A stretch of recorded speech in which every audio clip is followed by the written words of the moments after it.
Gens dans la communauté juive de France qui sont qui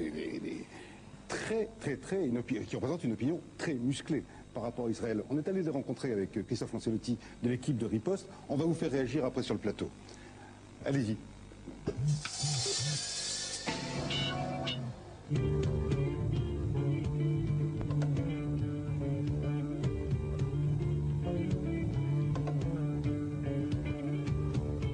Un arabe qui veut vivre en Israël, on lui donne des droits, il a des droits comme n'importe quel citoyen, il peut travailler, élever sa famille, vivre avec beaucoup de respect. Ok, à partir du moment où il commence à revendiquer des droits territoriaux ou des droits nationaux, c'est-à-dire il veut un drapeau, il veut une armée, il veut un hymne national arabe, il n'a rien à faire chez moi. Le peuple palestinien quand même, il n'existe pas. Tout le monde le sait qu'il n'existe pas. Ce n'est pas. Il y a une nation arabe qui existe, il y a une nation musulmane, et ils peuvent eux avoir des revendications, mais pas sur Israël. Vous savez, quand on soutient l'intifada sur la terre d'Israël, il faut s'attendre à avoir l'intifada chez soi. Non, M. Chirac soutient l'intifada en Israël, il l'aura dans les banlieues françaises. On verra comment il réagira, s'il aura beaucoup de retenue et s'il va simplement prendre des gaz lacrymogènes.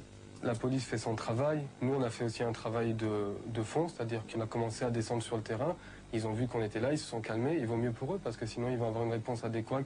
On ne se permet plus aujourd'hui au XXe siècle, après ce qui s'est passé il y a 50 ans, de toucher la communauté juive de France en tout cas, et dans le monde le bêtard est là partout pour gérer ça. Je ne crois pas qu'on trouvera dans la communauté juive de France des sentiments de haine, on trouvera un sentiment d'autodéfense, de préparation, de détermination, de solidarité encore plus poussée avec l'État d'Israël.